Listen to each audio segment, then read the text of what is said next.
have the legend of Taylor Heineke. What do you mean? So you don't think that Taylor Heineke can be the future of the quarterback spot? And you just said that. So if not, who is going into next year? What's your thoughts on going into next year of what Washington should do at the quarterback position? Yeah, for me, honestly, haven't deep dove into these quarterbacks just yet, just because, I mean, we still have a season to take care of, and we have so much time to look into these quarterbacks. Now, let me say this. If Heineke takes us to the playoffs, he's the guy. You have, like, you literally have to. Like, it's just no reason you can't just do the man like that. If he takes you to a 7th or 6th seed, you can't just not make him the starter next year. Like, you have to make him the starter. So if he takes you to the playoffs, he's the guy. Still, when it comes to drafting one of these quarterbacks, I'm still in the boat where it's just like none of these guys, and this is where I'm talking to the people that think we need to tank. I hate the word tank. I don't like losing on purpose. That's just not how I was raised, man. You know what I'm saying? I don't like the thought of losing on purpose. This is for the people that wants to tank and think we need to trade up even. You know what I'm saying? These guys in this draft class, at least in my opinion, haven't separated themselves to be that guy. There's not that one guy like there was a Trevor Lawrence, a Joe Burrow, a Kyler Murray. You know what I'm saying? These guys are all spread out even. So if Matt Corral go early, I could see Malik Willis falling to 10. You know what I'm saying? It's like I don't see these guys going 1, 3, 5. You know, I just don't see it right now. I like what I saw a little bit from Kenny Pickett. He looks like Justin Herbert. I didn't say he plays like him, but he literally looks like Justin Herbert with the hair. So, I mean, again, I haven't deep dove into these quarterbacks yet. Malik Willis is another guy that we were talking about. I know Jeris commented on that video. He looked awful in the game versus Ole Miss. You know what I'm saying? I understand that, but his O-line didn't help him at all. You know what I'm saying? But he looked bad. He looked bad, and that's who they have us projected to draft right now, guys. Well, I don't know what our number is now, but we were 6 last week, and that's who they had us projected to draft. And I don't know how I feel about that. I'll be honest. We're not in a position where we can develop a guy. We need the most ready NFL quarterback coming out of this year's draft class. That's why if we were able to get Mac Jones last year, I think this team is 6-4, 7-3, or even 8-2 for that matter. Because Mac Jones he's looking really, really good. But Mac Jones is looking good. That is fair. And I'm completely honest. I was a hater of Mac Jones, but I don't know if it was necessarily because I was a hater. Let's put it that way, because he had the multiple things off the field. I thought I saw a Haskins 2.0 coming out of Mac Jones personally, but so far, and he also went to the best possible scenario for Mac Jones.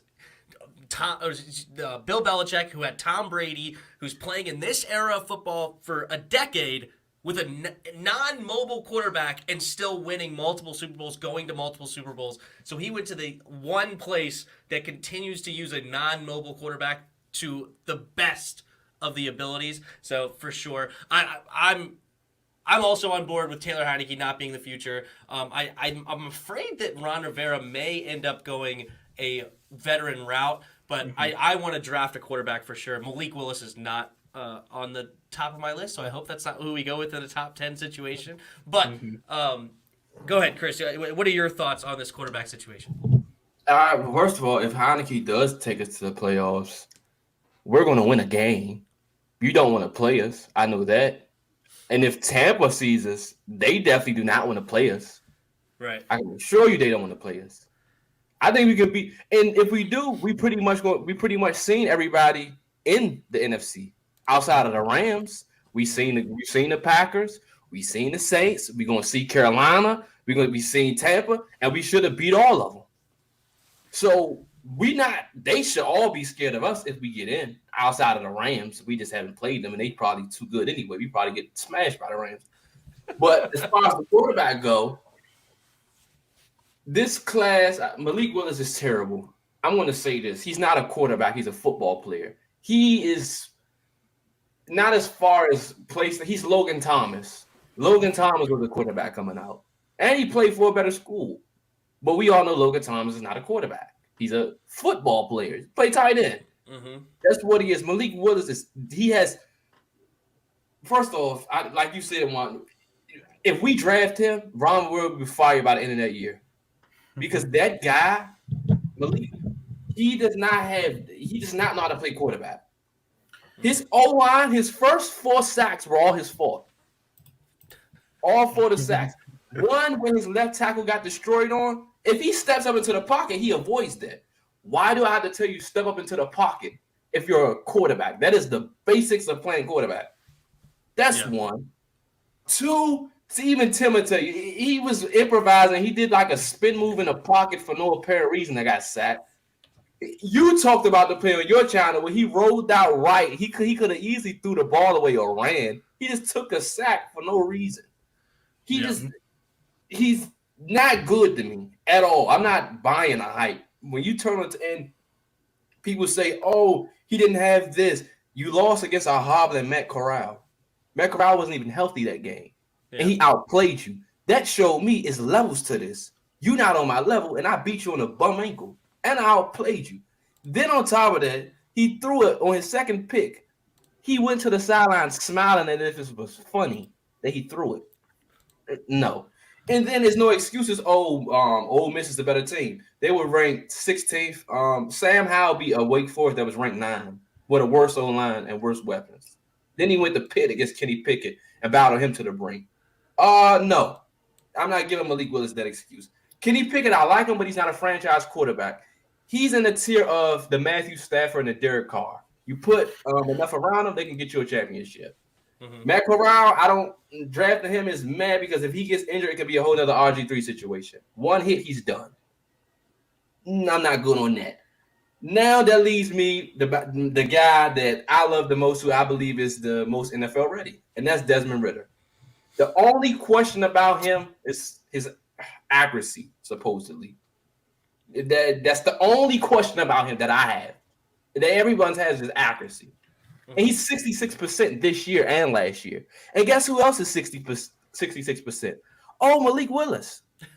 Matt Corral. What a concept. But everybody wants to continue to talk about his accuracy. I think they're just nitpicking. That's why I say I don't ever look at what the Mel Kiper to Todd McShay's. They nitpick. They push the name, not actually they really break down the tape the way I break it down. Desmond Ridder, last time I checked, he's ranked 5th right now, isn't he not? And then since the college football playoff era, there's never been a team outside of the Big 5 that get in the top 5. He has his team there. Matt Corral is looking up to him, right? Oh, I believe so. Kenny Pickett's looking up to him, right? Oh, I believe so. Sam Howell, not ranked, right? Oh, I believe so. Oh, what about Liberty? Oh, okay. But this guy has his team sitting there. And by the end of the season, he'll be like the 3rd most winningest quarterback in college football history. Oh, but I don't need to keep going. Yeah. I like Desmond Ridder, too. Desmond Ridder. That's the answer. Yeah, sorry. Desmond Ridder in this draft reminds me the most of Justin Herbert, but faster. Like he's got a good size, like 6'3", 225 or something like that. But he's way faster than Justin Herbert. But he's got a strong arm. He can step into the pocket and deliver a fantastic ball. But yeah, it's obviously everybody out of college, I should say, is going to have some sort of learning curve. But I think that Desmond Ridder, I do agree also. I think he has the smallest learning curve. But I also like Sam Howell. I was a Kenny Pickett fan. Yeah, Sam Howell. Yeah, I like Sam. I was a Kenny Pickett fan until this last game. As soon as it started raining and the gloves couldn't help him as much, then you could tell about his small, tiny hands that Roger Smith, I think, calls him Whopper Jr. hands, I think. Something like that, which is a lot of funny. But anyway, I want to get you guys' thoughts. What do you guys think about potentially going